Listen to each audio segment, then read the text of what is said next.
Welcome back to That Game Place, everybody. And oh my gosh, guys, we have a good stream in store for you all. Like, it is going to be a wild, wild ride we have here. So, we got some crazy news going on. We are apparently on the verge of a possible announcement of an X-Men game featuring Wolverine that may or may not be connected to a very nefarious company known as Sweet Baby Inc. No matter what side political aisle you're on, they are a team of controversy and deception. So it's going to be pretty juicy with that.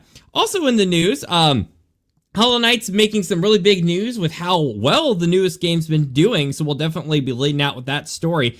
And I am also very, very much excited to cover some news of a new theatrical film based on one of the most successful IPs ever. And it hasn't gotten a lot of media attention right now, but it's a big juggernaut, and I think it's going to push some numbers when it comes out. But I can't do this show alone. I need the wonderful people in the chat, of course. But I also need, I got a good beard here, but it doesn't feel like it has wisdom to it. It doesn't feel like it's got that seasoned gamer experience that's going to teach my youthful ways how to properly play a game. I need the one, the only, the host of the 6 Minute Daily. It's none other than Culture Casino. Wow, that's an awful lot of buildup, but thank you, my friend. I will try to bring whatever wisdom I have, but really, it's the gray hair that's fooling you, my friend. So, but we've got an incredible audience. I noticed as I was coming in the door that there were a lot of super chats. That we have some very generous people here today,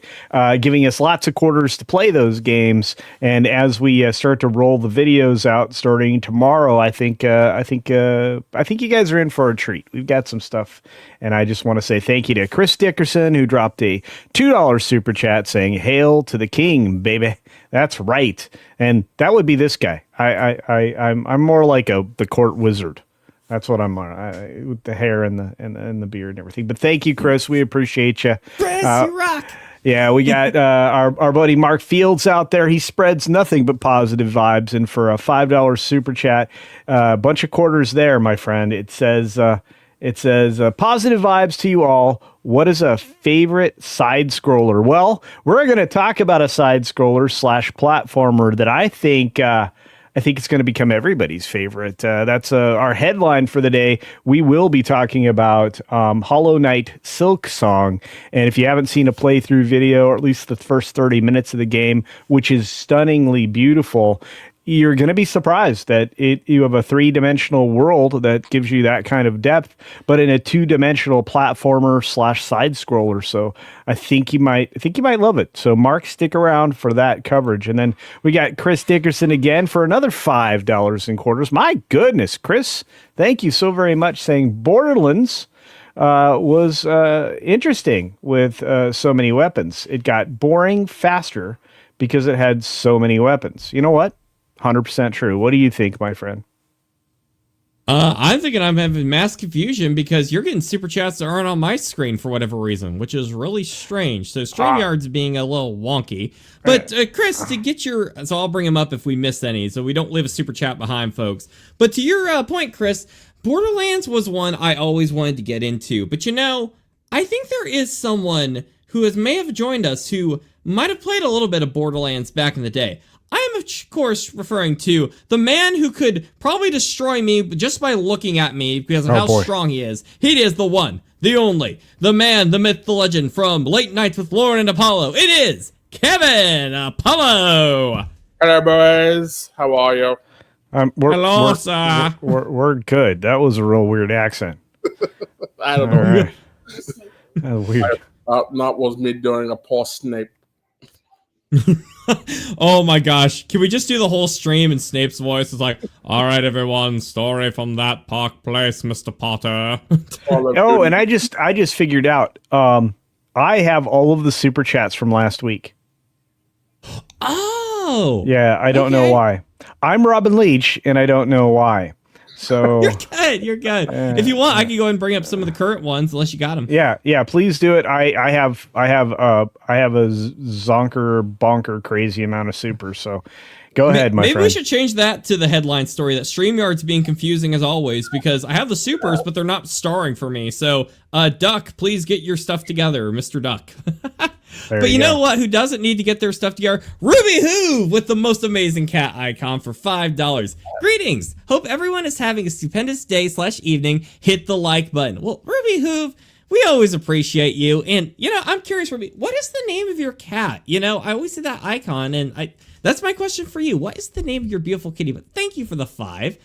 Chris Dickerson for 5 says, "Go Colts." Yes, Chris, you're speaking my language. I'm actually heading to an NFL game here very, very soon. So if anyone follows me on Instagram, just want to say there's going to be some photos of that coming up. So I get to go watch Daniel Jones and Anthony Richardson play. So, but I'm going to have a good time. It's going to be great. Just like the stream. Just this one's going to make me a lot less sad. So thank you very much, Chris. And then we got Mark Fields for $9.99. Mark, so great to see you. You're always a huge supporter here. All right, you wonderful people. It's a good day to have a great day. Positive vibes to you all. Hail to the chat, hail to the wonderful wrenches, and hail to the awesome people. Well, there you go. We hail to you, good sir, Mr. Mark. Thank you. All right, and Mark is... Go ahead, sir.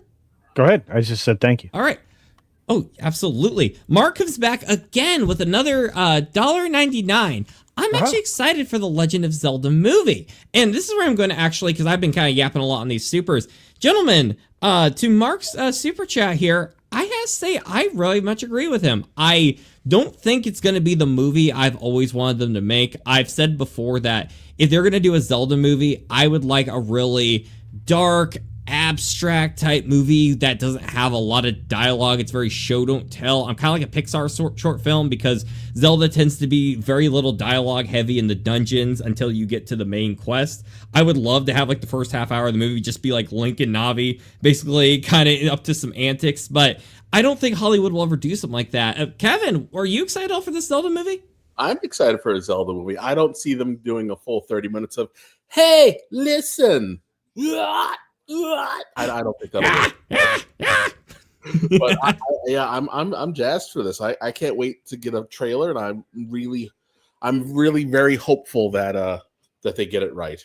I know it's Sony, because I'm kind of saying that with bated breath, but I have a feeling Nintendo's not going to let them screw this up. Wise words. What about you, Culture? You have any faith in this Zelda movie coming up? You excited at all? I'm hoping it's good. Hoping it's good. I'm hoping it's good. very, very blunt. I like it, like we have bad movies and we have good movies. But you know what? We also have good people in this chat real quick. So before we get to our first story here, I just want to give a big, big thank you to everyone here, especially Juliet. She's one of our mods here, always doing amazing work. We got Morgan King up in this thing. Thank you. Hail to the king, baby. We got Ruby Hoove, of course. We also have the wonderful Argentum. Hi, everyone. Hope you're having a great weekend. Well, same to you, Argentum. Carl Singe, good to see you, good sir. And we also have Ewan Cumia. Last time I cheered for the Colts was in the early 80s. Oh, rough times. Rough times to tell you. We also have If Ash Ran Disney saying, we could always get Excuse Me, Princess, link from the cartoon. They're gonna sneak one in. If we got the Mario Brothers Super Show song in the Mario movie, I think we'll definitely see that. And lastly, we also have Crunts Punts, which, dude, I think you need to become a punter in the NFL. That's cool. There you go. I hope we're all having a good day. Well, same to you guys. And you know what? I think the best thing we can do to get this day a little better is I think it's time we get to our first story. Would you be in agreement with that, gentlemen? Yeah, let's go. Awesome. What do we got? All right. Let's start off on a fun note before we get to our headline here. All right, so we're not too Nintendo heavy today, but I thought I'd go ahead and start with Mr. Plumber because we got a fascinating one here. All right, so our first story here. Mario Kart 8 outselling Mario Kart World as Nintendo's price hikes spark backlash. This comes from Marvin Montanaro from That Park Place. The article goes on to say, Nintendo has a strange problem on its hands in 2025. The hottest new Mario game isn't the one it just launched with on its brand new console. Instead, It's a re-release that first showed up over a decade ago. Yes, Mario Kart 8 Deluxe is outselling Mario Kart World on the Switch 2. Oh boy. The headline alone should have Nintendo worried. The company just rolled out its most powerful console yet, with Mario Kart World bundled as a premier title. But players appear to be clinging to the older installment. The reason? Price, nostalgia, and timing all play a role. Old racer versus new racer. Gamers are essentially saying if you want to charge $80 for a new entry, they'd rather pay less for a proven classic that still runs beautifully. It doesn't help that Mario Kart 8 comes loaded with years of DLC, polished gameplay, and a reputation as one of Nintendo's most beloved racers. Okay, I'm going to shuffle this blue shell right over to Mr. Kevin Apollo here, okay? Yeah, I know you're the champ, so I got to take you down with this. Why do you think this is, Kevin? Do you think this is to be expected with a new system? Or do you think it's time to push the panic button at old Nintendo here? I think they should have pushed the panic button a little bit ago, because you got the batch of people who wanted to buy. They're just doesn't matter what it is, they're going to run out and they're going to buy it. But you have a lot of other people who are like, I don't know, I'm going to wait. And for a Nintendo system, that should be causing a lot of panic. So now you've got a bunch of games that are, honestly, let's be honest, they're too expensive for what the Switch 2 is really going to give you. Whoa, Kevin! Nintendo Switch Welcome Tour was worth the $9.99. What are you talking about, sir? Oh boy! Go ahead, man. So, listen, they're going to pay the price for it. I'm actually proud of the people who have decided to go buy a game that came out over 10 years ago instead of the new one, in hopes of kind of shaking some common sense to it. But I was also trying to remember, because I remember when I was a kid, it's not like, $70, $80 Nintendo games is a first for the system. I'm just trying to remember what was the justification that they used for, I think it was both Donkey Kong countries were super expensive, right? I think they were both like $75, $99, something like that. I can't remember with Donkey Kong. A Culture might remember, but I know with like the Super FX games, like Star Fox and Yoshi's Island, they used that specialty chip they had to do like the 3D graphics sort of spiel, and they use that as a reason to justify a price hike. Or you can just be a lot of random 64 games. You're like, you know what? We'll just charge like an extra $10, $20. Why not? It's the 90s, am I right? So, I don't know. I'm hoping that they'll learn a lesson here eventually. I get it. People want to pay for quality, but the people who pay for quality also know when they're being taken advantage of. And I think the feeling here is that they're being taken advantage of by Nintendo. I think that is a beautiful point right there. Culture, what's your 2 cents on this? The fact that they're still cruising pretty well off of a Wii U game from 2013 or so. Look, it doesn't surprise me at all. A lot of it comes down to, as Kevin mentioned, the pricing. I think they're asking extremes, and not just to acquire the system itself, but to but just the games themselves are too expensive. There's not enough titles. This is the same problem PS5 had. Like, you really needed a bunch of companion pieces, and since you're backward compatible, I strongly suspect that that's going to be the kind of what people favor, is the older, tried and true, tested games that that they're into, right? I mean, I could be wrong, but I think I'm right. Yes, no, yeah. No. I think you make a great point there too, and I do think that when you have the Nintendo Switch, like the first system, it's one of the best selling systems of all time. So it might take a little while, to take the crown, for the successor. I know, like, say, when the OG Nintendo Wii came out, I didn't think it was too big of a deal if the Wii wasn't out selling it quite yet, because, like, hey, that was a phenomenon. It was literally in retirement homes. It's not the end of the world. But the fact that this is a brand new Mario Kart game, comparing to, like, a 13-year-old game, and it's still, even with the Switch 2 being sold out in stores for so long early on when it first came out, I do think there is a bit of reason to show some concern here that perhaps maybe we're not getting as much hype to being as what we heard. And we won't be covering this today, but I've been even seeing some word going around that Nintendo actually held back on the Nintendo Switch 2's launch a bit to give some of the developers more time. Keep in mind, this is a system that launched with 2 games of any note being Mario Kart World and Nintendo Switch Welcome Tour, I mean, that is a very small amount. And there might have been a handful of the games, but if it's showing anything for the impact, either means I'm dumb and I have a bad memory of what games launched, or maybe those games just didn't make a big impact. And I say this as a tried and true rocking the Nintendo hat here.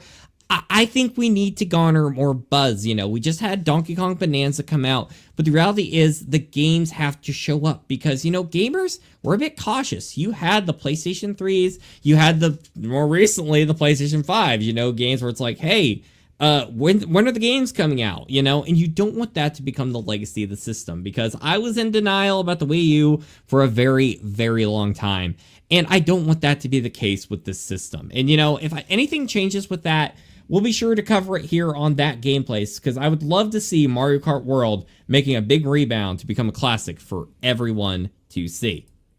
All right, we're about to get in our next headline story here. But before we get into that, Culture, would you like to bring up some beautiful stuff from the chat? You betcha. Did you get this one from Mark Fields for $5? This is a question for everybody. What is your favorite puzzle solving or mystery solving game?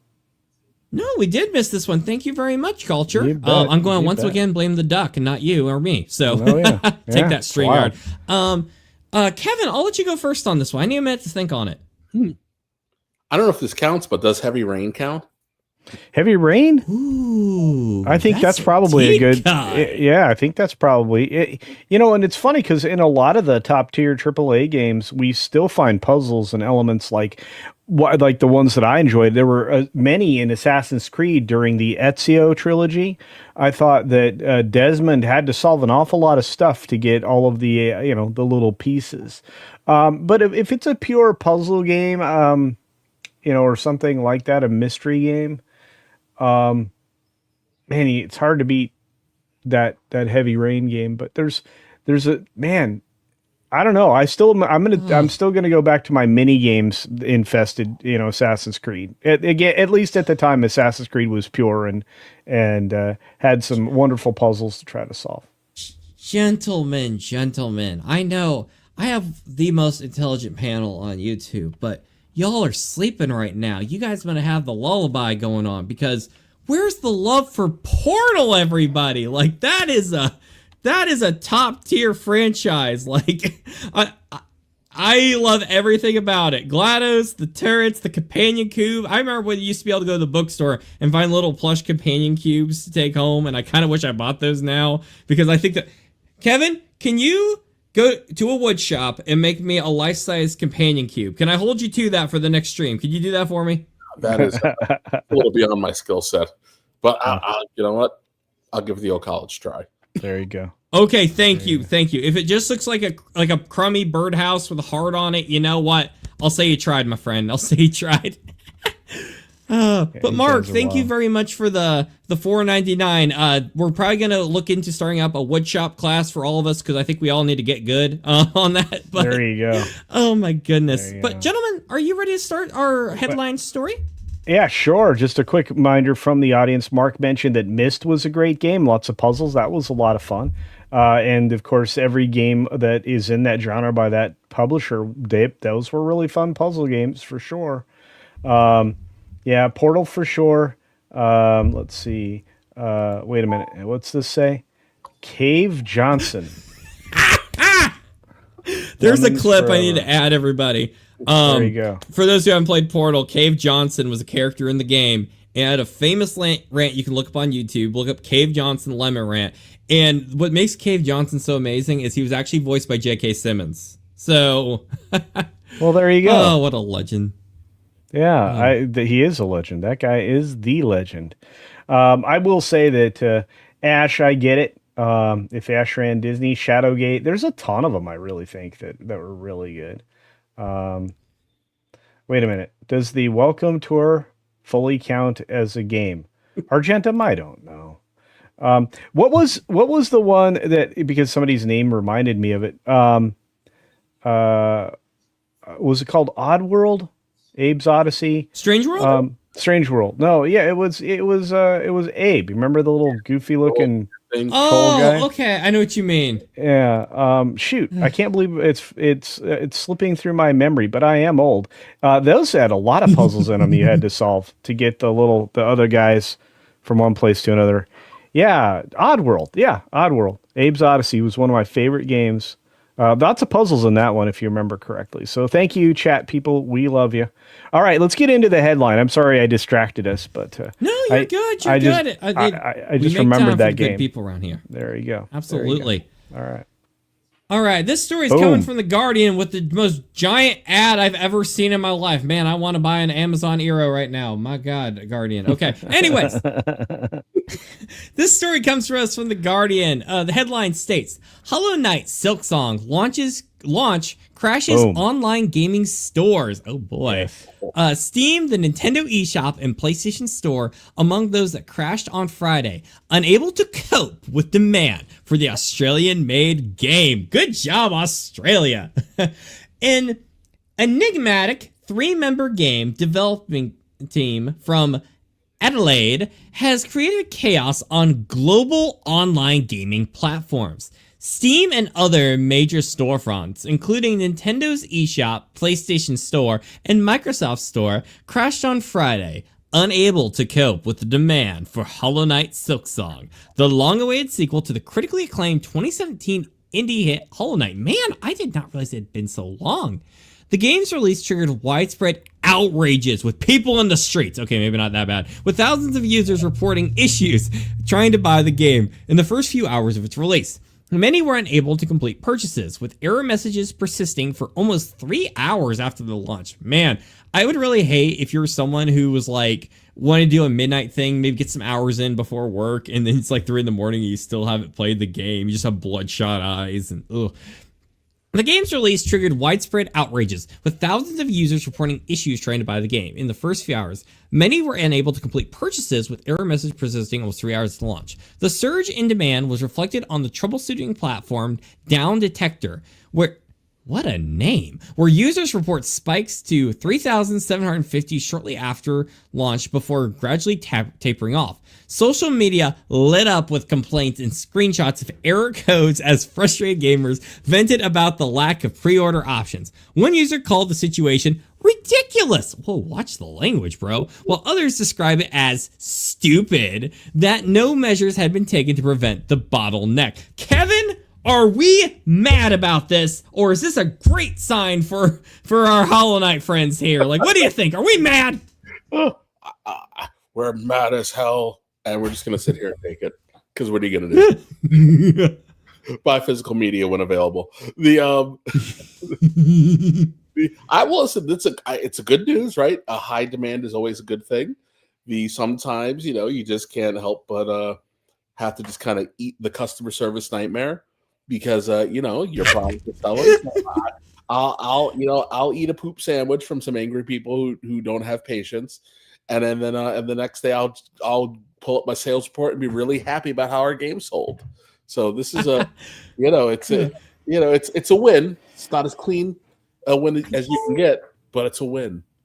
But it shows It shows the popularity of the game, you guys. You're overreacting. Look, this is a great sign for Hollow Knight Silksong. First of all, if you've seen the gameplay, it's amazing looking. It has a unique aesthetic I don't think anybody's ever tried before.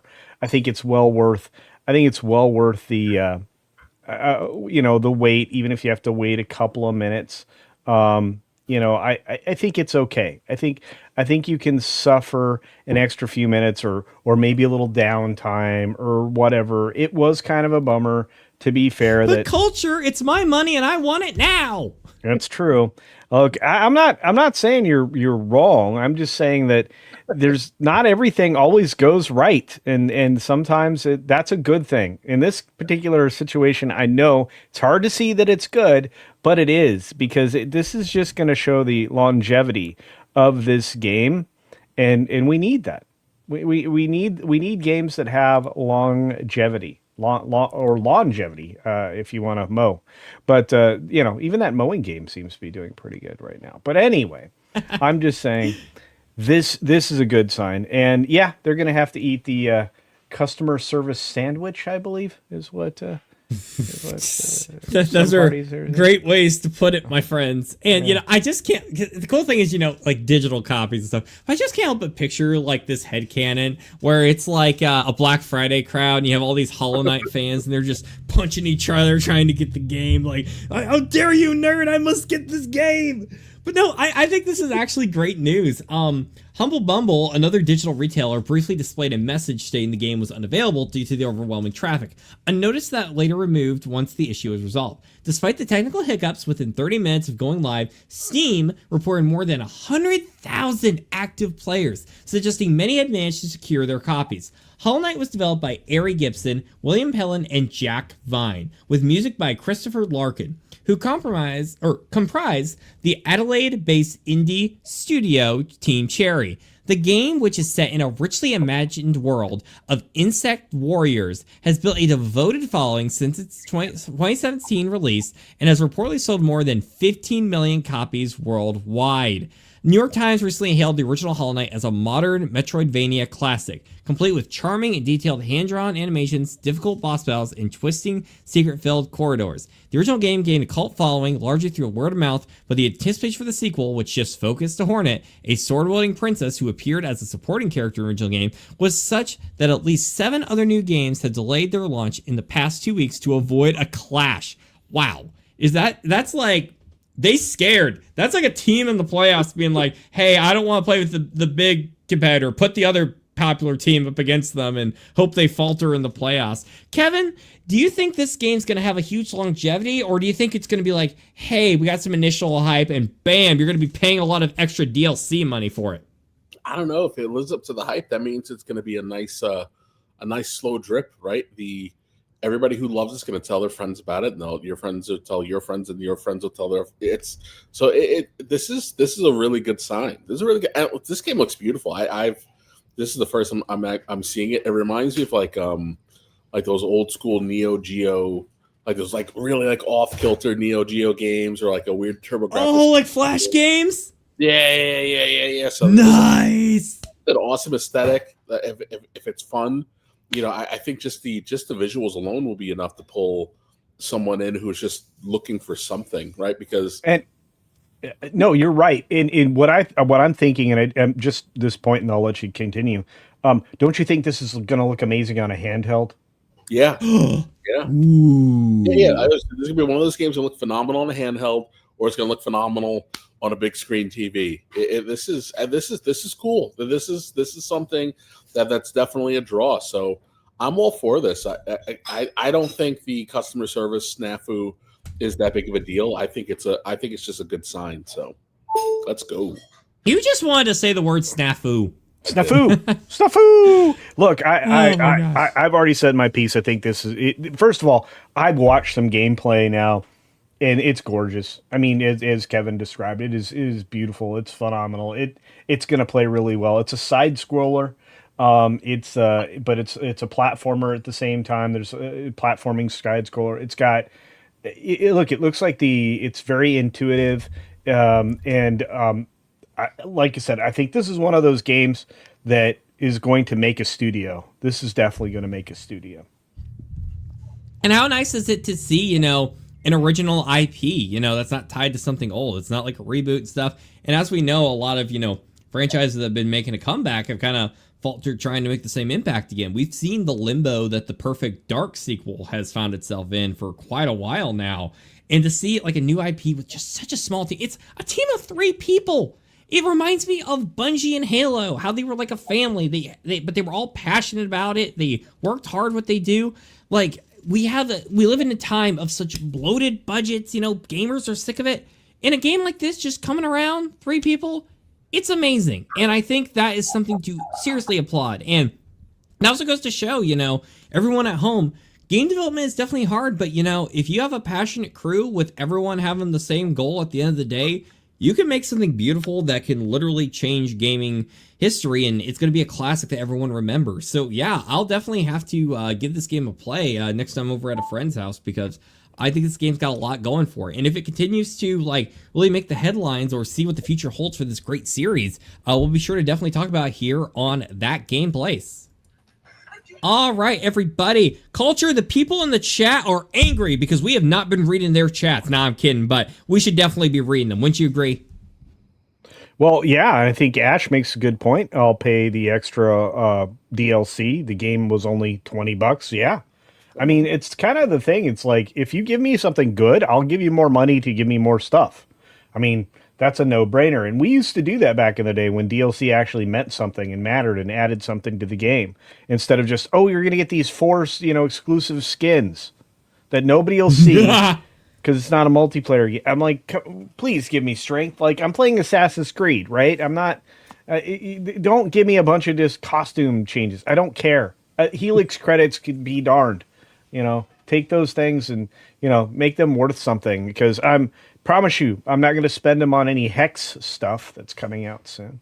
But I think it's great. And, and Chris reiterates 3 people. 3 people. Doesn't take that many. And look, I worked at a small studio. There were less than 20 people when I was in college.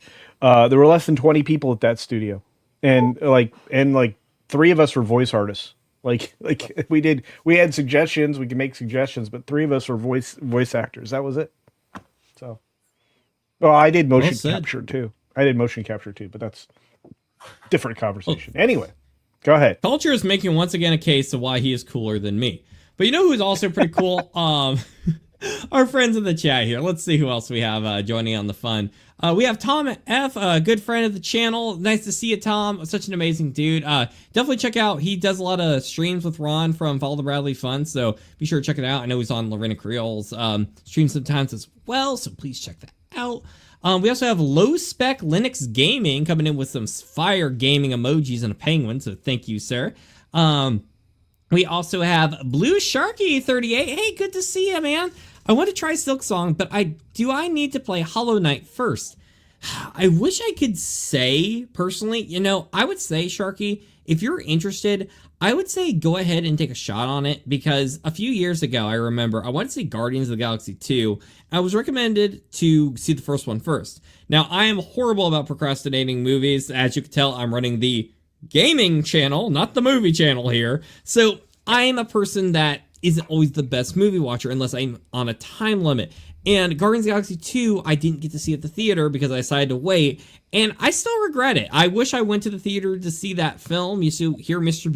Blue Sky on those sweet IMAX screens and AMC, but I never ended up doing that. So I will say, if you have an interest in it, in this one more so than the first one, I would say go ahead and make the leap, and then if you like it, go back and play the first one. I don't think it's a mandatory play from an outsider's perspective. Mark Field saying the original Mass Effect only had a few people. Yeah, it was a very, very good time. And I think, a lot of modern studios could really benefit from that. Gentlemen, are we ready to jump into our next story here? Evan, we're about to have a good time. Culture, let's do this thing. Let's see this bad boy. Okay. Coming from That Park Place, we're going to talk a little bit about Perfect Dark. Oh my gosh, because they're leaving us in the dark with this game. Okay, now I'm done making puns. Take-Two attempted to save Perfect Dark reboot. Deal crumbled after rights disagreement. This comes to us from Forrest Manis of That Park Place. So please check out Forrest Manis' articles. He is a very good dude. The long, horrific tale of the Perfect Dark reboot seems to have finally come to a close. Man, that sounds like an 80s poster. Kevin, could you see that on an 80s horror movie poster? The horrific tale, Perfect Dark. A horrific tale, Perfect Dark. Yeah.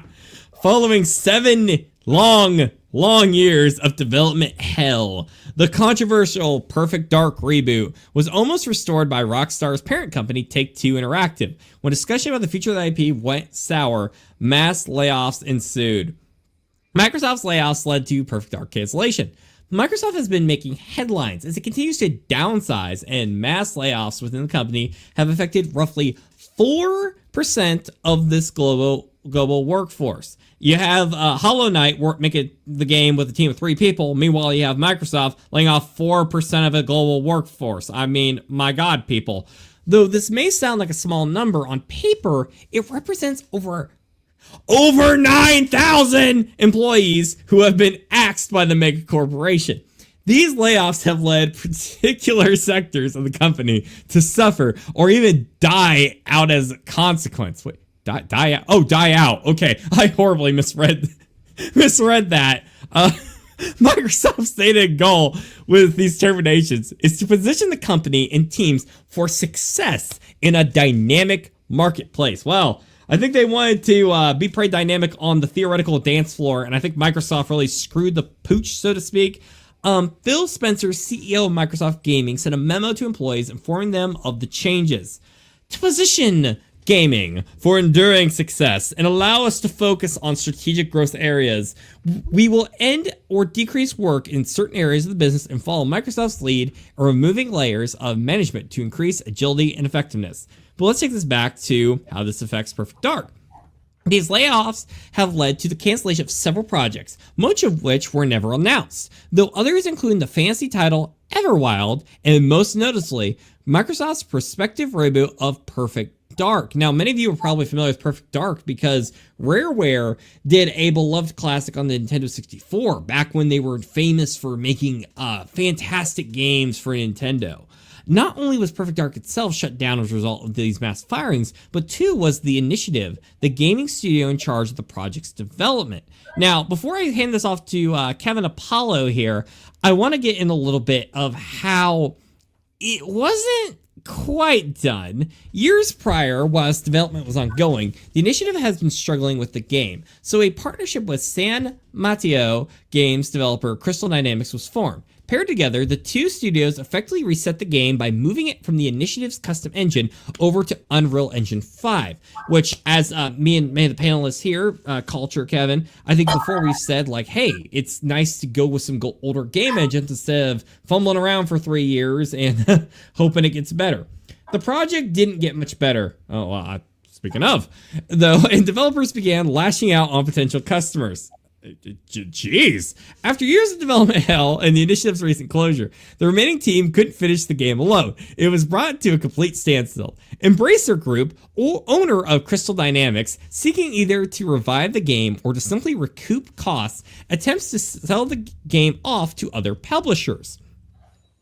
The parent company of Rockstar Games, Take-Two Interactive, began talks with Embracer, planning to finish the game and release it. Now, Take-Two and Embracer are pretty famous in the gaming spheres for a lot of controversy in recent years. But instead of getting all that, let's continue a little bit here. The negotiations didn't get far, however, as the two companies were unable to reach a consensus on the long-term ownership of the Perfect Dark franchise reboot. The deal was a wash. Following, Crystal Dynamics joined Microsoft in commencing a wave of layoffs, though the number of impacted employees is unknown. For the time being, Perfect Dark has flatlined as a franchise and is unlikely to be resurrected anytime soon. Jeez Louise. All right, you know what? Actually, Culture, I'm going to give you the first word here because I'm pretty sure you've probably played a bit of Perfect Dark back in the day. Oh, yeah. What do you think of all of this? Give me the bump. Give me a good Culture rant here. I'm feeling it, bro. How about this? I'm not going to lose sleep over this thing getting canceled. It looked terrible. What they were doing to this poor character is disgusting. As somebody said in the chat, it was kind of the spiritual successor to GoldenEye, a game that I thought at the time was nearly perfect. So, you know, it's just you got really good games every once in a while on the 64. Sometimes they were able to move forward onto other systems that came afterwards, but this was one of those that would have been a game that would have been automatically successful had they not A, changed game engines and tried to rebuild it completely, and B, forced a lot of nonsense into it that was going to be in the game. When people were, you know, shown what they were trying to do in this game, they got outraged for good reason. And the fact that it wasn't able to move forward after Crystal Dynamics fumbled it, and after Embracer tried to part with it, this is just a sad moment, but probably for the best, in my opinion. Yeah. Good points. What about you, Kevin? I want to hear your 2 cents on that. Give me your own perspective here. Let's say it's a shame that Joanna Dark isn't as famous as Samus at this point. When this game came out, like, this was the game that everybody was talking about. Yep. So, you know, one, it was insane that it took so long to get even just the talk about a sequel, Yep. because that's all everybody wanted at the time, and what for the better part of people were screaming for it for almost 10 years. And you still had crickets, and then I just really the crux of this all is, this is what happens when big companies buy up little companies and have no idea what to do with them. And I really wish that this would stop, because if Rare was left alone, they probably would have gotten this figured out. And you wouldn't be in a situation now where you're seeing over 9,000 people get laid off because Microsoft has just too much money to burn, and they're too big and bloated, and they don't understand that their wokery is causing them to lose heaps of money. So this is just frustrating all the way around. Yeah, but Well said. At least this game isn't coming out, because it sounds like this is going to be a disaster, and I would have been sad if Joanna had a Batman chin. Definitely. That's exactly what I was going to go into, man. She looks like Batman in the new Batman Adventures in this scene. Like, could someone please Photoshop that? Because that's the thing here that I think why this game wouldn't have landed. Because Perfect Dark itself was such an influential game. I own the game, and I've never taken enough time to really, get into the world, get in the characters. It's on my bucket list of gaming. But either way, the style and the atmosphere that has left an impact to me. Queer Kaiju, who does my music for my videos, when I reached out to him for the soundtrack of my most recent video, I told him, like, hey, I'm going for Perfect Dark vibes. Give me something like creepy and industrial sounding and stuff like that. Just the amazing work behind Rare is influential in so many regards, from its gameplay, its music design, its style. And when you see this new game, and I'm not trying to bash the developers here, but when you can't even get the look of Joanna Dark, which is literally your poster girl for your series, right? Why should I have any faith that it's going to turn out better? We've seen this happen with Rare countless times. Like it or not, Banjo-Kazooie Nuts and Bolts was never the game that Kazooie and Dewey left in the hearts of many. It made people mad. Rare has not been the same company for about 2 decades now. And to treat Perfect Dark like this, and the reason that we are finding out now about it came from just a simple cancellation. We never even got an announcement from it. You can be happy the fact that they're not making false promises, but you have to ask, how was this game so broken from the conceptual stage? Because this felt something more akin to something you'd be seeing in a new IP, let alone resurrecting a franchise. Because the beauty of games are, they're not like Hollywood these days. They're not bottlenecked to sequels because they're so astronomically priced out of trying the theaters. Gamers will take a chance on something. Hollow Knight only has 2 games now, and it's already shattering so many records. In the movie side, K-pop Demon Hunters is making its headlines. People would like to see, some original things if you want to do something new. And if they're messing with the beloved brands like Perfect Dark, you're just gonna make people mad. And about every side of a gamer doesn't want to see a betrayal of something they liked from the forefront. And I think that's what's the critical thing that harms Perfect Dark here. Gentlemen, any final words before I put a wrap on this? Other than I think we're better off, like I said before. No, I just think we are, and I think the visuals kind of inform you about what was going to happen to this. And I feel like we were going to get who played the president's wife in the political thriller on Netflix that Kevin Spacey got kicked off of. The Cards, wasn't that House of Cards? Yeah, yeah. What's her name? Because that's what Joanna Dark looks like, a younger version of her now. Giant chin. I can't say I was ever a House of Cards guy, but the first thing I want to think of when I'm thinking of Perfect Dark is House of Cards. Thank you very much, you're welcome. people at Microsoft. You're welcome. Maybe we're lucky because we got away with this one, but hey, maybe one day the fans will make a real Perfect Dark game, because I tell you, maybe I'm wrong, but I don't think this was it. But that's my opinion, and you know what? Feel free to disagree in the comments. Let me know if you think maybe I'm wrong on something. I'm happy to hear it. But hey, if there's any more Perfect Dark news here coming in the future, and hopefully something decent, we'll be sure to talk about it here on That Game Plays. So it was Robin Wright, so we can call her Robin Wright. Right. Yep. Perfect Dark is now Robin Wright. I got it. Culture, would you like to bring up these wonderful people while I get the next story ready? The beautiful people out there, for example, Pam, who's here from across the pond, says, that Park Place, hi, the hunky guys. Well, yeah, I mean, look at that Kevin fella and Nolan. Ooh, very hunky. Wow. Parliament Square was mad today. Over 500 arrests. Culture. My goodness, really? Mega stream of over, I can't read that word, guys. Over 12 hours. Oh my gosh, all lefties. Of course it is.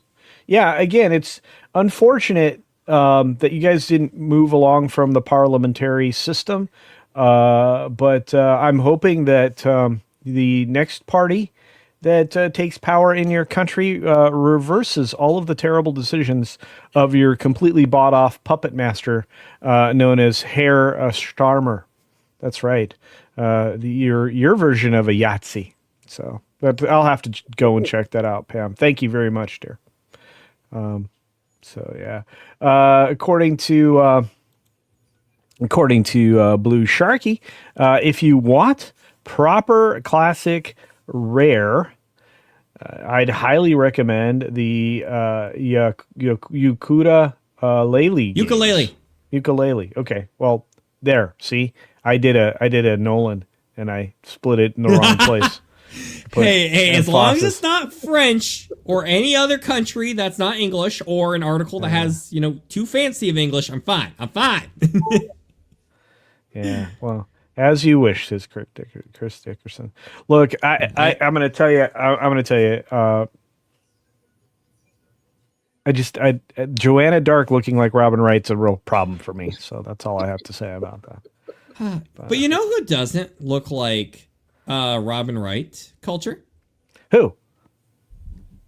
Tifa! Tifa. Sora. Not at all. That's Sora. That's ugly Tifa. Tifa! There we go. There we go. There's Tifa. Right. All right, everyone. Next story here. Coming to us from the good folks over at the videogameschronicles.com. Thank you, guys. And this is posted by Andy Robinson. Thank you. The article states, we're making great progress. Director provides updates on Kingdom Hearts 4, Final Fantasy VII Remake, Part 3. All right. So, Final Fantasy creative Tatsuya Nomura has told fans to be patient for news on a Final Fantasy VII Remake Part 3, as well as the long-missing Kingdom Hearts 4. Insisted both games are progressing well behind the scenes. Now, I'm probably going to be the odd man out on this panel. I've actually never played Kingdom Hearts, even though I liked both Disney and Final Fantasy. And yeah, I feel like I still never hear people not talking about this game and how this new game needs to come up. So please, people, hurry up on this so people can shut up about this place.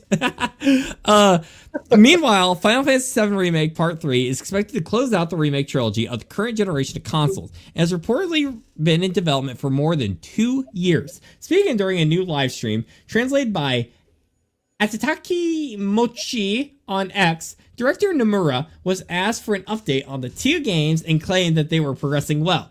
Regarding Final Fantasy VII Remake Part 3, co-director Matsumu Toriyama supposedly said that we will have some news around the time of the second anniversary of Final Fantasy VII Ever Crisis. We are making great progress on the game, he said. We have Tifa and Cloud Strife. I can't say anything else, but we are indeed making a lot of progress with the game. We've already decided when we will make the announcement as well, and we'll stick to that time schedule. So don't worry, but please wait for it. He had on the same note, I'm seeing a lot of comments asking about Kingdom Hearts 4. We're making great strides and going according to schedule. So please wait for more information on that. Now, I joke. I mean, I love how passionate the Kingdom Hearts fans actually is. I think it's very healthy that people keep asking for it. I'm a Pikmin guy. We were asking for Pikmin 3. It felt like since the Red Sea was parted. So, Kevin, I'm going to give you the first word on this one. What do you think about this news? Do you think we're going to have to wait like 4 million years for these new games? Were you ever a big fan of Kingdom Hearts or Final Fantasy? What's your 2 cents here? I think Final Fantasy VII was the first PlayStation game I purchased. Good man! Thank you for not buying Bubsy 3D. Continue. Oh, no. It was Final Fantasy VII and Masters of Terrascasi. I love that game, though. But so far the remake has been phenomenal. So I'm hoping it doesn't take too long. I was actually talking to somebody today about. I was wondering when we were going to get the last part.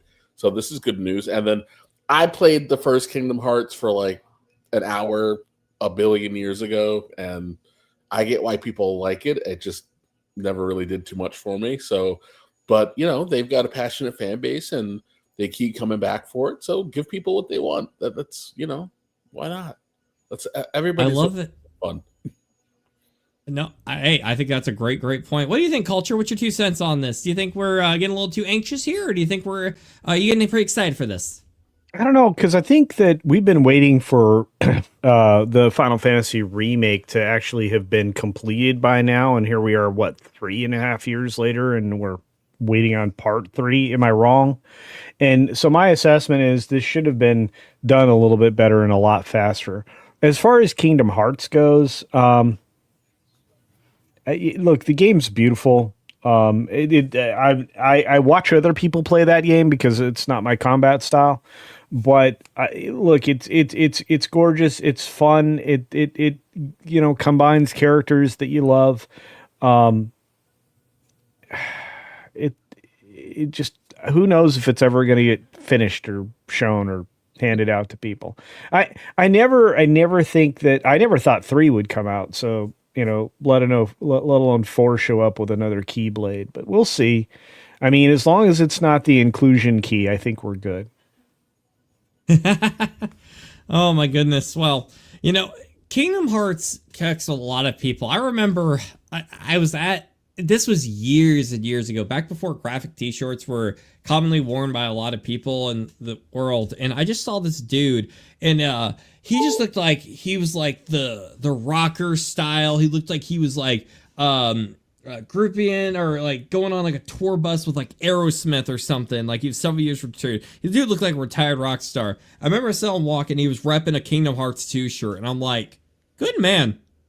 Like it was surprising, but I was like, it connects to a lot of people from a lot of different walks of life, and I think that's pretty cool about Kingdom Hearts. Maybe about time I give myself a chance at it, but it sounds like the timeline on these games makes a lot of people cry, and I'm already a very impatient man, so I don't know. We'll see what happens here with that. But, if we get any more further updates on Kingdom Hearts 4, we'll definitely be covering it here on That Game Place. Culture, well, I get the next story. Can you bring up some of our wonderful people in the chat? You betcha. I'm not sure if you got this one from Mark Fields for $5. Oh, super! Yay! Yep. He says, I have a long shot question. Back in the 90s, there is talk of making Akira into a game. Was there any concept art or anything at all? I do remember talk about that myself. I have no idea about the art, but I tell you what, I'll do a little bit of research. We'll see if we can answer that question. We also had another super duper from one of the big voices around here, SFXF314, Sabertooth Raptor, giving us this one saying, "Hi all, I think we are better off in a holding pattern in the game space. Apollo, great show with Lauren. It was great last night. Your intro is great. Yes, it was. My mind thought of this out of the blue. Borg in Othello. Borg in Othello. How do you put a Borg in Othello? What? Anyway, he says, keep growing all. We will. We'll also keep gaming, and thank you. How do you put Borg in Othello? As a big saver, you're leaving us some deep questions here. We're gonna need you to elaborate a little more, my friend. But thank you for the super. If I could say one more thing on Marks too, I was actually doing a little look behind the scenes when Culture was bringing those up, because I like a lot of the lost media type stuff and my show and everything. Apparently, there was supposed to be a game in the 1990s. It was gonna be on Sega Genesis, and I'm doing some studying up on the cutting room floor about it. So I'll definitely be looking up. But thank you very much, Mark, for bringing this to my attention, because anytime it's like a lost idea and it actually makes some progress, I'm always fascinated by it. Wait, hang on. There was an Akira video game released strictly by Tose for the family computer console that was exclusively in Japan back in 1988. Really? Yeah, and then let's see if I can find the rest of it, because there's apparently more than that out there in the world. I just sent you the wiki. Oh, you did? Yeah. Oh, okay. It's fascinating. That's amazing. One of these days, folks, we'll definitely have to do, if we ever do like a special type thing. Maybe if we ever start, we get to the point we start rolling out memberships. Maybe we should do like a non-modern news headline, just kind of explore some of those unreleased classics, because there's a lot of things from the past I wish we could give more attention to on that gameplay. So, hey, a little food for thought there. Let us know what you guys want to see, because without you guys, you're the things that make this happen. You know, arcades these days, they get shut down like Amazon happened. So you guys keep us running. We can still pay the electric bill around here thanks to you guys. So thank you. That's right. And apparently it got a poor total score of 17 out of 40 from one of the reviewers at the time. I guess that guy know? He hates fun. I don't know, but that was all the way back in December 24th of 1988. It was a single-player adventure game released by Taito, T-A-I-T-O, Taito. So there's that. It obviously had a decent score in it, but that's pretty wild. I never knew this. Yeah, that's crazy. For the 2002 video game, see Akira Psycho Ball. Okay, so there was an Akira game called Akira Psycho Ball. It was released by Bandai. Bandai. Can I change the name of this channel to That Gameplay Psycho Ball? That is the greatest name I've heard today, and I think I heard down detectors or something like that for Hollow Knight. So we're getting I'm getting some material to work with here in the future. And I also want to bring up one more comment here by SFX Saber. Borg instead of Lorne and Othello instead of Apollo in the intro at Culture Casino. Hang on. Was this a pinball game? Yeah, it was a pinball game. Single player and multiplayer. This thing is nuts. 4 players could play. This is insane. This is insane. Okay, I gotta find. I'm gonna go. You know what? Now I'm on a mission. I'm gonna go find all the Akira games, even if they're pinball. That's wild stuff. So. And he's gonna invite me to his place to play along. That's what we're gonna do. There you go. We have a story waiting, my gentlemen. Are you ready to initiate the launch? Engage. Well, yes. Engage. Come on, Scotty. All right, this story coming from the folks at Variety by Brent Lang. And the headline, oh man, this is the story I was most excited to talk about today, because we have the great story coming to us by one of our wonderful panelists here, Kevin Apollo, who brought this to my attention. And oh boy, okay. Call of Duty movie in the works under major Paramount, Skydance, Microsoft's Activision pact. All right. Paramount has signed a film deal with Microsoft-owned video game publisher Activision to bring its Call of Duty franchise to the big screen. Under the partnership, Paramount will develop, produce, and distribute a live-action feature film based on the Call of Duty universe, which encompasses more than 30 mainline games released since the original COD debuted in 2003. The valuation of the mega deal was not disclosed. Well, that's lame. I wanted to hear the numbers. Sources tell Variety that while the pact is specifically focused on making one blockbuster Call of Duty movie, the deal encompasses the potential for Paramount to expand the COD universe across film and TV. Oh my god, we're already talking about sequels and they just announced this thing. There are no details. It sounds like, the franchise itself.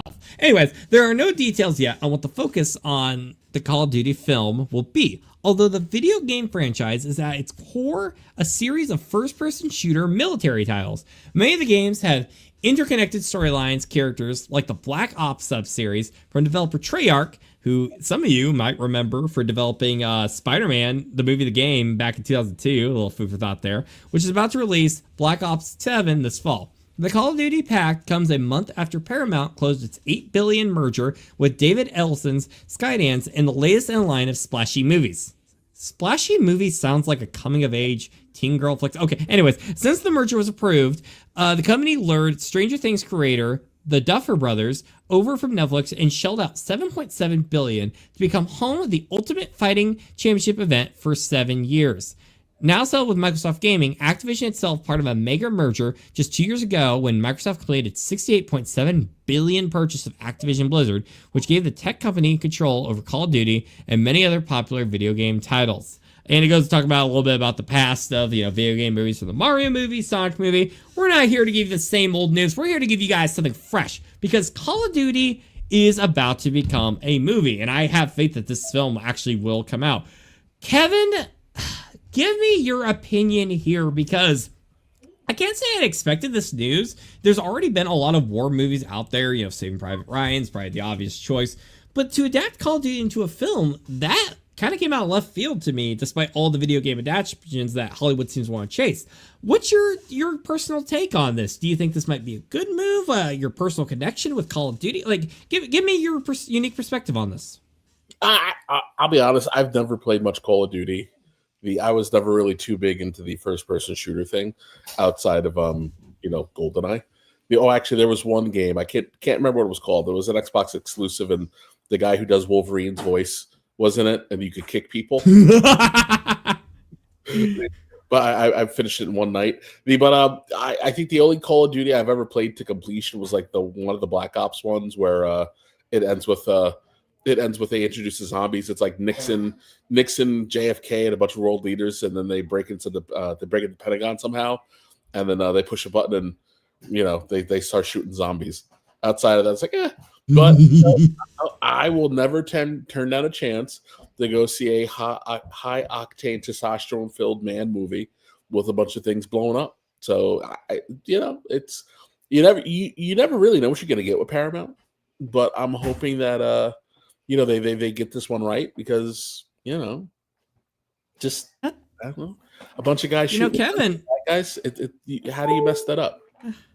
Well, Kevin, and not to mention, the zombie mode. I think they can have a lot of fun with that because zombies has become a prominent figure. I don't want it just to become another zombie movie, but I think there actually is some.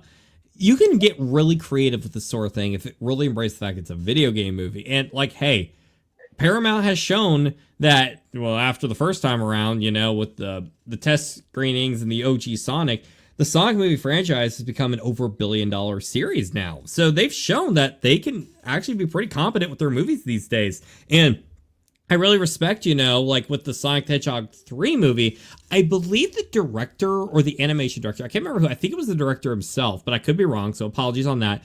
But I remember he actually worked on the intro cinematics for, Shadow the Hedgehog back in the day, 2005 video game that a lot of people don't like. I liked it. It was fun. Had some annoying things, but it was fun.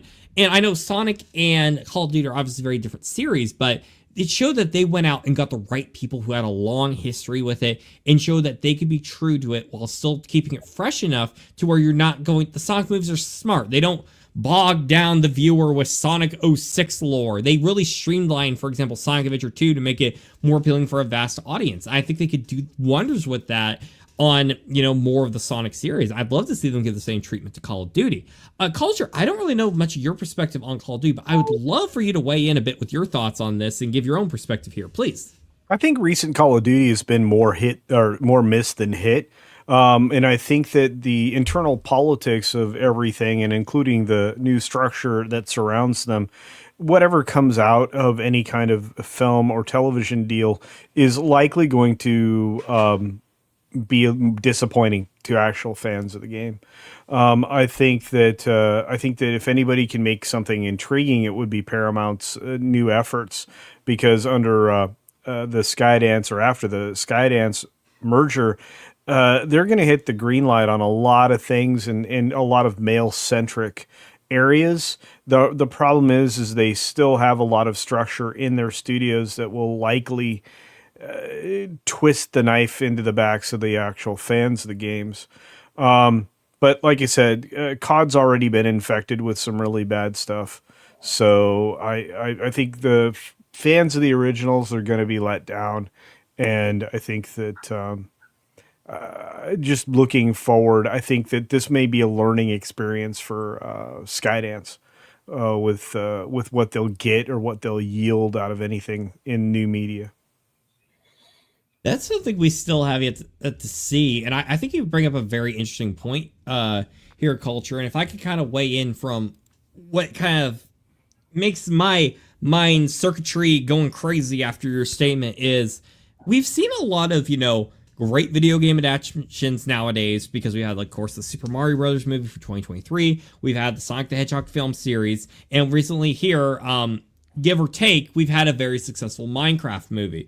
We've had a lot of really bad video game movies over the years that were controversial for straying too far from the source material. I don't think we've ever really had a mainstream video game movie that was accurate to its source material that kind of floundered at the box office. And I think Call of Duty could be a prime example of, if they stay true to the source material, could see which video games are going to adapt well to the silver screen and which ones aren't. Like I said, I think they need to really ham up the fact that it's a video game movie, because if it just comes off as war movie number 14, I don't think it's going to do anything to really stand out compared to, why would you go see this when you could see a film that's based off a true story that's going to have so much weight and character behind it. But that's the beauty of film. You never know what they have in store. And if creative intentions can shine through, they could have a big winner here, and Call of Duty could be a bigger franchise than ever. However, until that day comes, I'm going to have my doubts. But hey, I really hope they can pull something off here. I've never been a big fan of the games. I've tried. I played Big Red one a while back in the day, and it just never sparked with me. I think I played a little bit of one of the Black Ops games, like more the ones that was about like a decade ago. Still couldn't get into it. So, I don't think it was ever really for me. But you know what? I'm still rooting for it. I hope, it could do things and spark more video game movies. Kevin Apollo, I'm going to give you the last word on this. Listen, it's just, if you're going to do it, keep it simple, stupid. Hire Michael Bay, get a bunch of media, and have them blow a bunch of stuff up, and everyone will be happy. That's about it. You need a cast of 5 and a bunch of nameless, faceless extras to do flippy things when things blow up behind you. That's it. As little CG as possible, practical effects, lots of explosions, lots of guns, and we'll call it a day. Cool guys don't look at explosions. Like a spiritual successor to the late 80s, early 90s classic Navy SEALs meets what was it? Team America. Active Valor, Navy SEALs, Call of Duty, go. $1 billion. Hey, you know what? People at Hollywood, listen to Kevin Apollo. Would you have something to chime in there, Culture? No, he's right. The thing is, they won't do it. But he's right. It's so easy to make money with this franchise. Yes, it's literally been coming out year after year. This franchise has gutted my favorite childhood studios to make this. Ravensoft, we lost Treyarch. Come on, Call of Duty. Use your zombified remains of these great studios and have it result in a major, awesome movie. Please, that's all I ask. I beg of you. And if you do it, we're going to talk about it here on That Game Place. Culture, I want to get some more stories out before we hit the time mark. So if you'd like to speed through some chats real quick while I get the next story real fast. Yep. Ash weighs in, says, I hope they don't make this a crazy money movie. Me too. Yeah. They should do exactly this. Pull a story out and make it like F1 and put it in the real world. No CGI. I mean, everything, Kevin said is spot on. I mean, it's not hard to do, and it's cheaper to do than the CGI, crazy crap we get out of Marvel, which everybody's rejecting. So there's that. Anyway, you guys are on fire in the chat, and Juliet and Pam are going back and forth over the political happenings, and I'm familiar with 2C Media. And have watched a lot of videos. There's a lot of things going on in the UK. We just want the UK to come to their senses. But Jared brings up a good point. Black Ops 2, that would work. Could actually work that in there.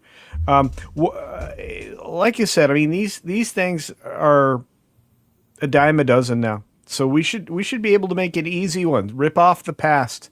You already use big name actors and voice actors. You might as well, bring some of those people into this. I don't know. But first person shooters, unlike Kevin, I like them, but there aren't a lot of good ones. I'd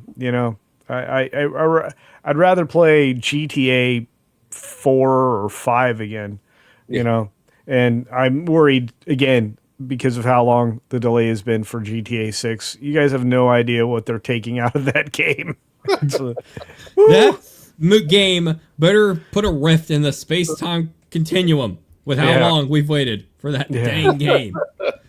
They need it. All right, gentlemen. All right. Before we get to the next story, I also want to say Mark Field says, I bid you all a wonderful night. Be safe to all of you. Mark, thank you for everything tonight. You're a real one. We always appreciate you seeing here week after week on that gameplays. And gentlemen, I think it's time we hit the next story here. All right. So, guys, let me tell you a tale of a game that is in no way at all divisive. Everybody's on the same page with it. No one's upset at all about it. Everyone agrees politically. Everybody loves the studio. They're so great. They even have the name Sweet in the name. Everyone loves babies, like Sweet Baby. Okay, I'll stop right now. This comes from That Park Place by the wonderful editor-in-chief Marvin Montanaro, who is a powerhouse. He works very hard on all of this, trying to find the truth, that brings things back to the sensible center. We always appreciate him, for finding truth in a very highly charged political landscape. And hopefully we're talking about a game that wasn't going to make people mad, but I think one way or another they're going to, because there's been some controversy with it. But let's talk a little bit more about this fascinating game here. And it's actually tied to one of Marvel's most beloved characters. The title states, Insomniac's Wolverine game, trailer, likely imminent. Fans of Marvel's most popular mutant, there's Rogue in there. Maybe not my favorite, but I love Wolverine. Fans of Marvel's most popular mutant may not have to wait much longer. According to multiple industry insiders, Insomniac's upcoming Wolverine game is finally ready to step back into the spotlight with a brand new trailer.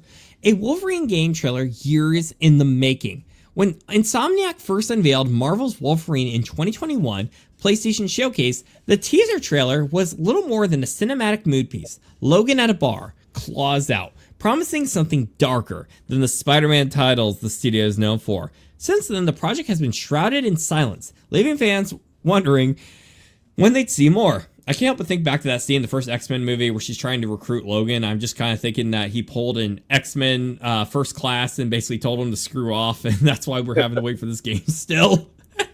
Oh my goodness. The silence may be broken soon though, however. Insider Gaming reports that a trailer has been completed and is lined up for Sony's next PlayStation State of Play presentation, which is expected before the end of September. Game Reactor backed the claim, saying the trailer is locked and ready for prime time. Comicbook.com added that Sony holds off the Game Awards in December would be the next likely venue. Either way, the claws are coming out, baby. I add the baby part at the end because Marvin doesn't really say baby. Anyways, why now? Insomniac has had a packed slate. The studio delivered Spider-Man 2 in late 2023, a divisive title hit that failed to meet the critical acclaim of the popular predecessor, and many surmise the studio is already at work on Spider-Man 3. But reports of staffing shifts and leaked internal roadmaps suggest Wolverine was further along than many believed. A finished trailer at this state means the game is progressing towards a showcase window, while the studio remains cagey about release dates. Documents leaked during the 2023 ransomware attack hinted at a potential launch sometime in 2026 that would line up with Sony's need to keep the PlayStation 5 pipeline flowing as it enters the latter half of its life cycle. As we've reported many times here on this channel, rumors for the PlayStation 6 have already been buzzing around like mad.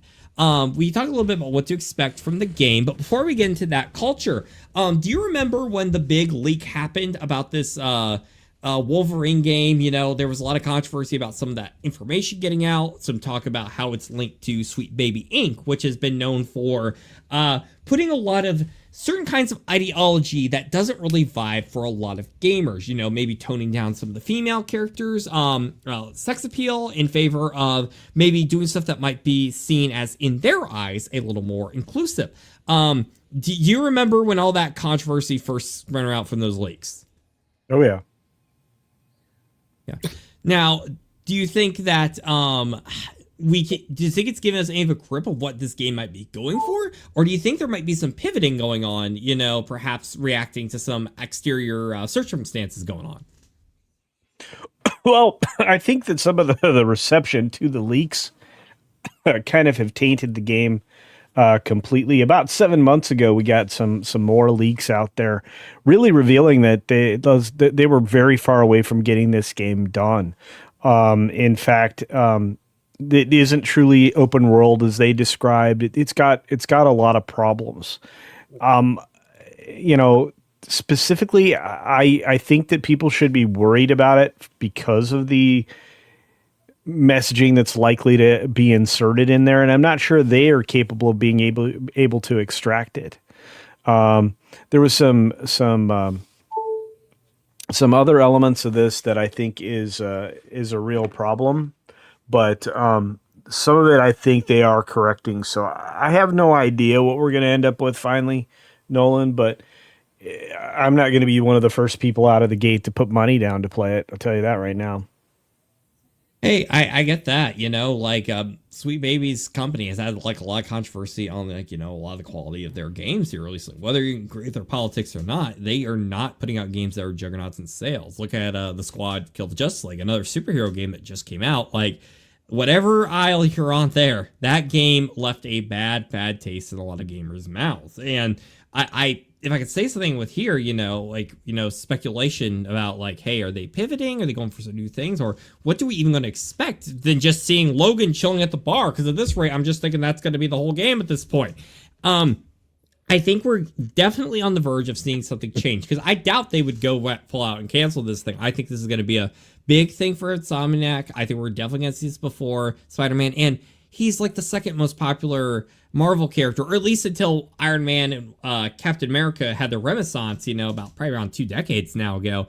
Wolverine and Spider-Man were like the it factor, in the aughts. So I think there's a lot to talk about. What we know about the game, as the article goes on to say, is Insomniac has kept official details scarce, but here what we've been pieced together so far. The tone and style, early commentary for the developers hint at a more mature, violent narrative compared to Spider-Man games. So we could be looking at an M-rated game, I'm not sure.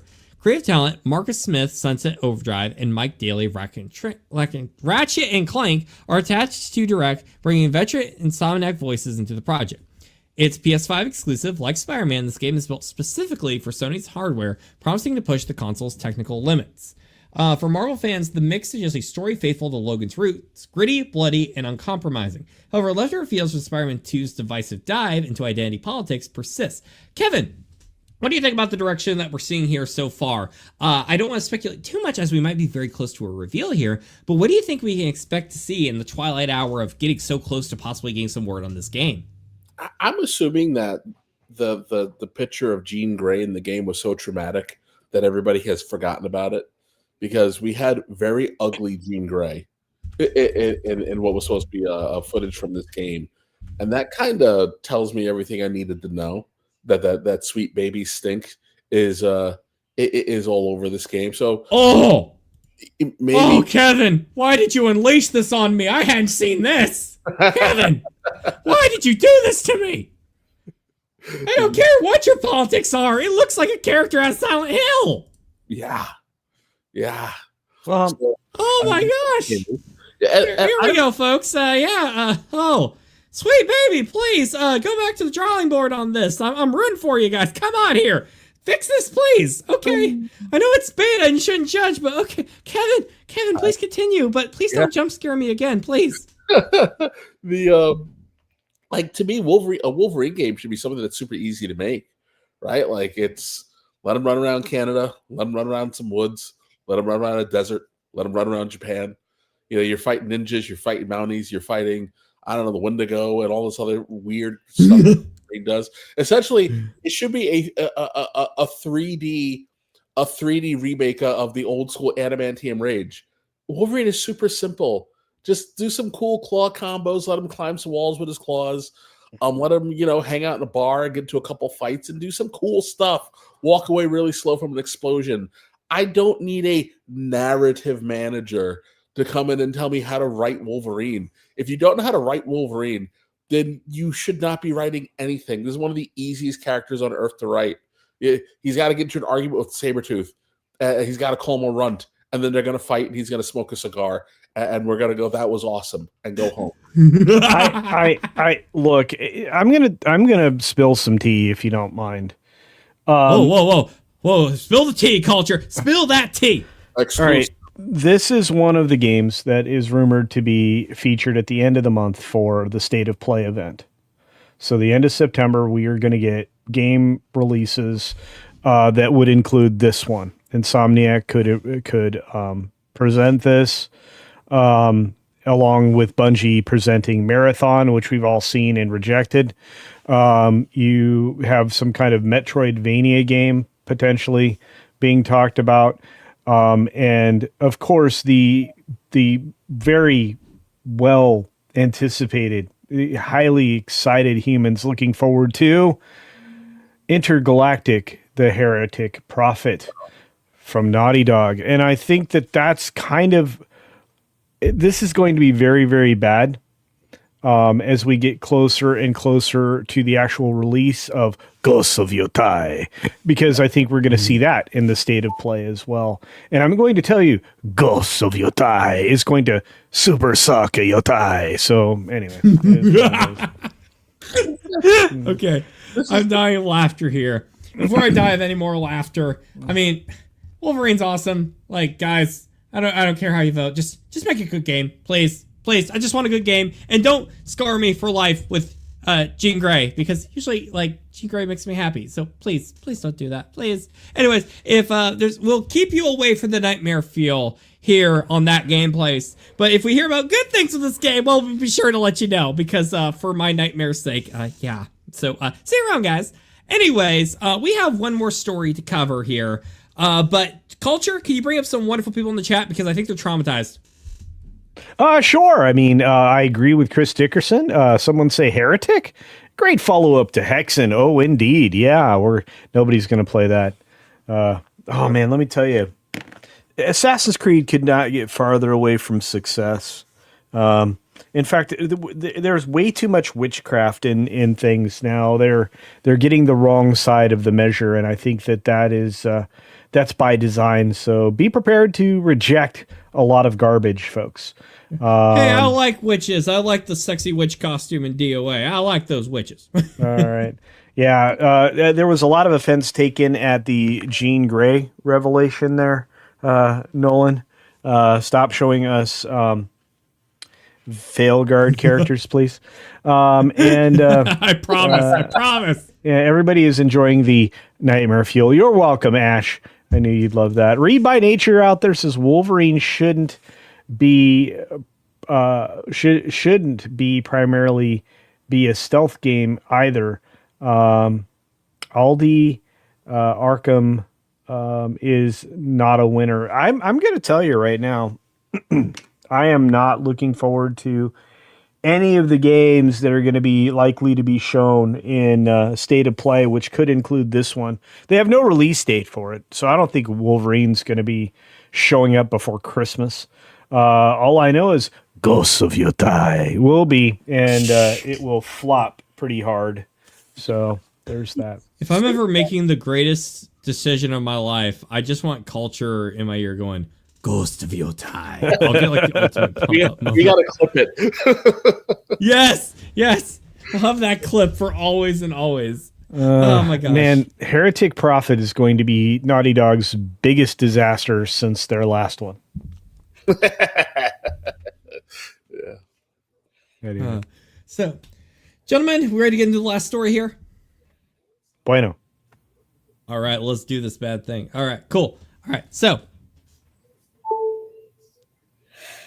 All right, coming at us from The Vice, from Mr. Anthony Franklin II. Some guy in Long Island just sold 2 million in fake Nintendo products. Oh boy, way to go. Get caught dropping off 2 million in fake Nintendo hardware. That's a bad way to go out. Oh my goodness. That's so cool, baby. All right, it's not uncommon occurrence for me to see something in gaming that makes me stop and question why I continue to live on this planet. It is, however, very rare that I see something in gaming and think to myself, why don't we just nuke the entire universe? And, after playing some of these bootleg consoles, sometimes I have to agree. So when this story slid across my computer screen this morning, I had so many questions. Because what would possess someone to sell 2 million in fake Nintendo stuff? Culture, why would someone do it? Why? What would go through their mind to think this would be okay? Tell me more. Maybe there's something I'm missing. It's this simple. I need $2 million, so I'm going to sell a bunch of fake stuff for $2 million. I'll be honest. Simple. If I sold $100 of them, I'd look like Tony during the montage with him in Sosa and Scarface. I'd be happy. So billion, I would have the bill counter just because. Kevin, now I'm picturing the scene in The Dark Knight where the Joker's burning all the piles of money, but it's just a bunch of fake Nintendo products and all the chemicals on them are like, ugh! How do you get... Yes! How do you get this much fake Nintendo product? Well, here's how we'll find out. A report from the New York Post reveals that a man from Long Island allegedly fired off an obscene amount of fake Nintendo hardware, including Nintendo Switch docks, though through Amazon of all places. My wrestling fan brain immediately thought, only MJF could be this diabolical. Kevin, I know you're a wrestler guy. Would you agree with that statement? Yeah, I'll allow it.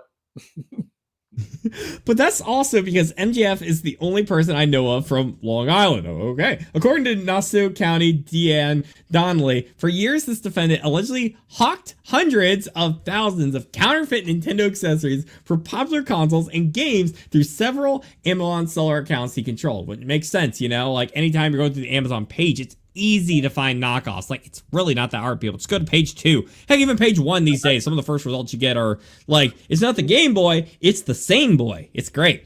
Years multiple, and according to the report, he got caught because the items were found to have incorrect serial numbers, product codes, and designs, and incorrect Japanese language characters that expose the ruse. Okay, so here's my next question.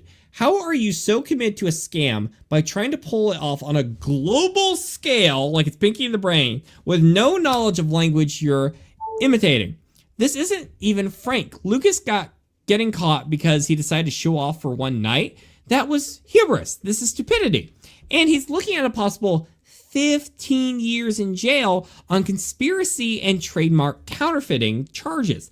There are better ways to make money. I see rich, unfunny people on my fiance's TikTok all the time. Dang, you don't even have to be talented to be rich. Just have a decent concept of video editing and a goofy hook. Maybe he can run a Get Ready With Me as I Go to Court series. Insane. Dang, this article, dude, is really putting it to him, Mr. Anthony Franklin, too. So, hey, yeah, I gotta say, it seems like this dude who was running this organization really made some mistakes here. But I gotta ask the panel here, am I the only one kind of surprised that it either A, went this long, or B, he actually got shut down for this kind of penalty in the first place? Because it seems like you're either, when it comes to Nintendo, you're either A, you find a great loophole, like I know there's been consoles that have, merged NES and Super Nintendo. I remember the Superboy from back in the day, which was like a portable NES device, and you could play those games on the go. That was not manufactured by Nintendo. But a lot of these companies found loopholes around it to where they could manufacture their own products that could play these original games.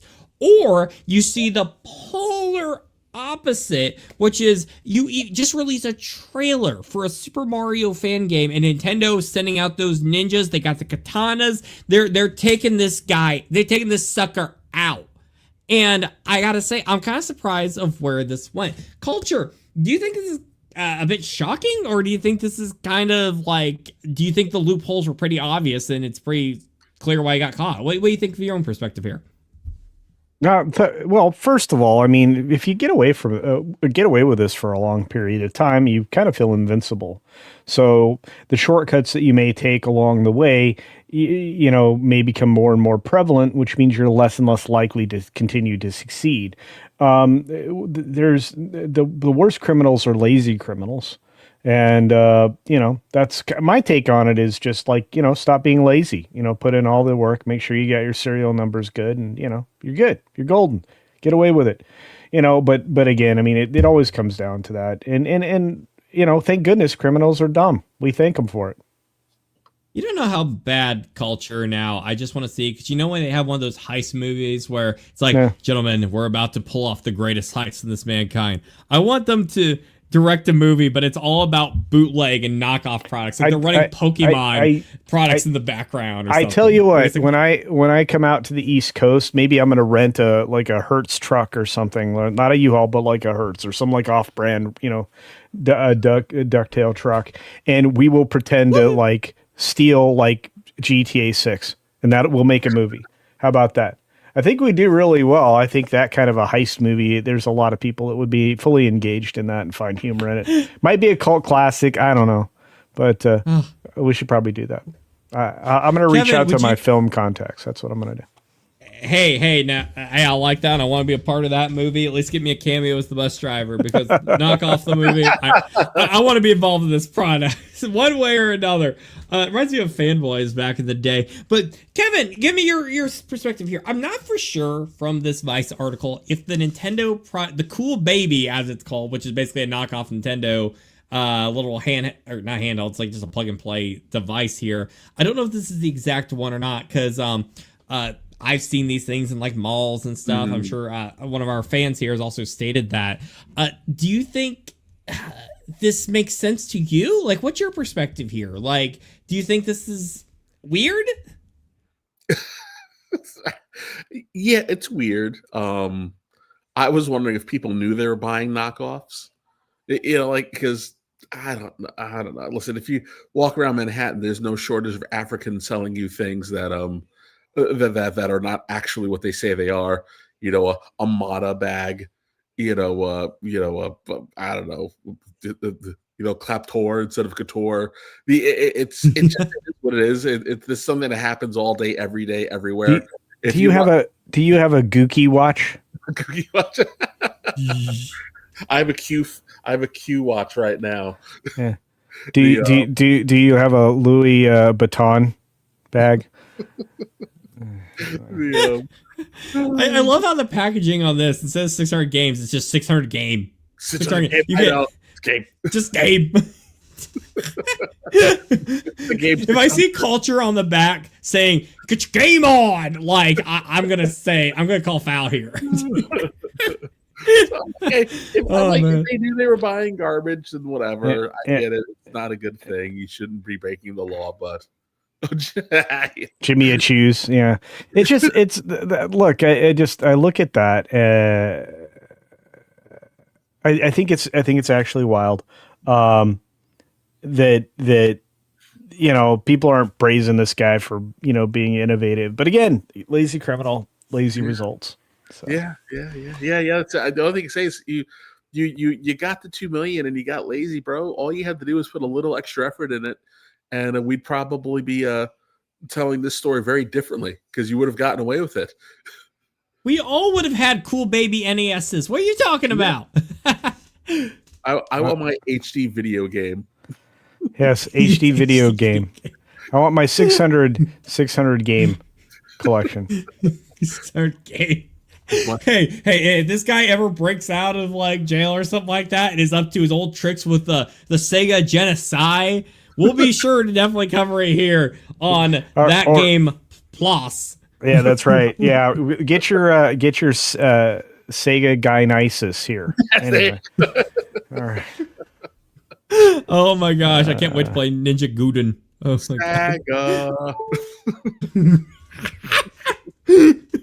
Okay, I'm dying of laughter here. Culture, you want to give some final super chats before we start plugging in and get ourselves to some dinner? I want to say thank you very much. Did I get this one from FXF? No, I think we missed this one. Thank you for bringing that up. The Star one's been missing out on me today. Yeah, SFXF 314 Sabertooth Raptor for $5. If they do this Call of Duty, they should. I can't read that, guys. My eyes are. Oh no, I got you.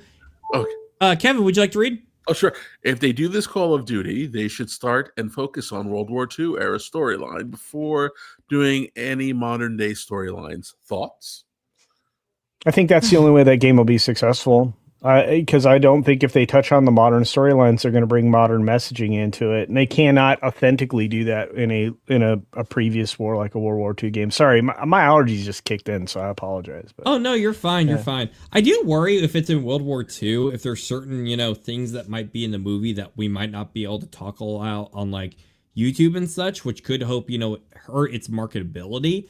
But it is the most popular era of Call of Duty. Oh, actually, I'm wrong. I will counter that because I think Modern Warfare was when the series would have peaked in popularity. Correct me if I'm wrong here, gentlemen, but I think Call of Duty was really the first one that really took off in doing a modern war take. At a time where stuff could have been seen as maybe even a little insensitive, they decided to go all out with it, and it resulted in a major hit. But I do see where World War II, it's a very known part in history. There's a lot of stuff you can adapt from.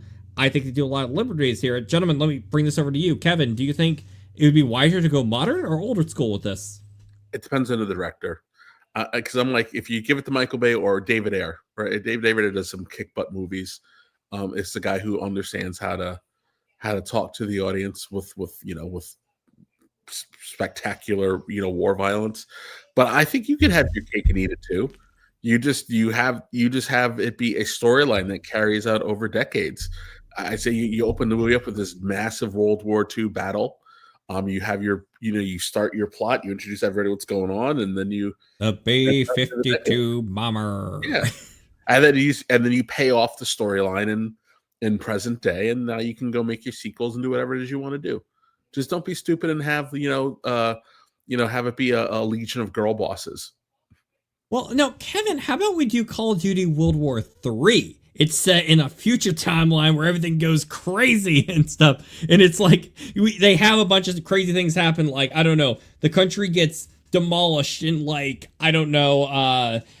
Robert Downey Jr., the actor playing himself, has to become the president, in the most My God movie ever. Like, I could see something like that. Culture, what do you think? Do you go retro, current, future? Like, what do you think? No, I still think even with some of the troublesome areas that you described, you have to go back to something old that they can't screw up. I mean, if you make it relevant, if you make it, something that everybody's familiar with, you have a better chance of success, especially in film and television.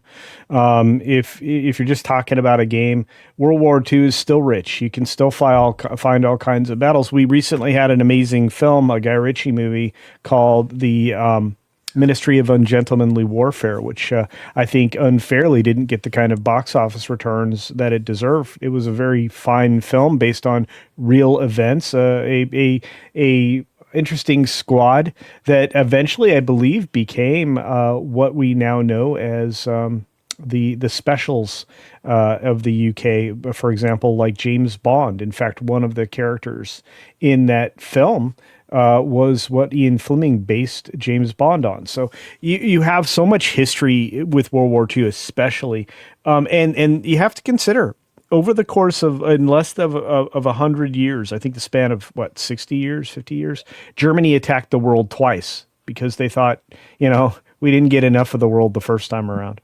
I don't know, but like you said, that's where you have to. That's where you have to put this. If you're going to put it anywhere, I think you have to put it there, and that will be your starting point because there's lots to build on from there. There were successes and failures in many of the following conflicts. The Korean War would be an interesting place to start, Ooh, but not definitely. not enough people really have a background in that unless they watched MASH. And the show went on longer than the actual war, so there's a problem there. But anyway, yeah, sorry, you ask a media guy a media question, he's going to yammer forever. So I'm going to stop talking and just say, put it in World War II. I would say technically Germany attacked the world 3 times if you count Angela Merkel's reign of terror. No, you're right. But I'm just saying they took on the world twice.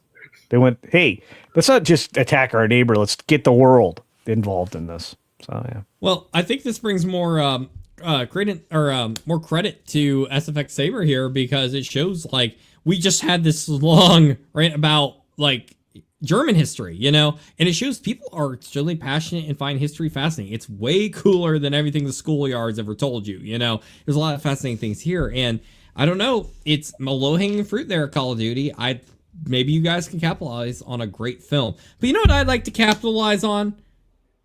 Kevin Apollo. Because this man has an amazing late show. You see, okay, I had to run to somewhere from work today. I put out just a little bit of the Lauren and Apollo show to listen in my car.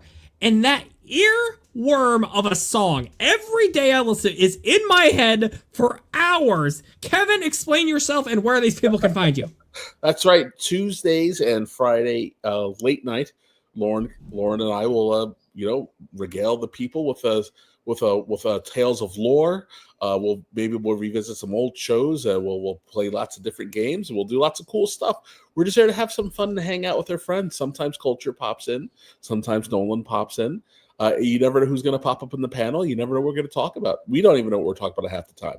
But we'll give you a little, we'll give you a little news. We'll give you a little fun. We're great to fall asleep to. I was told. So yeah. Sorry.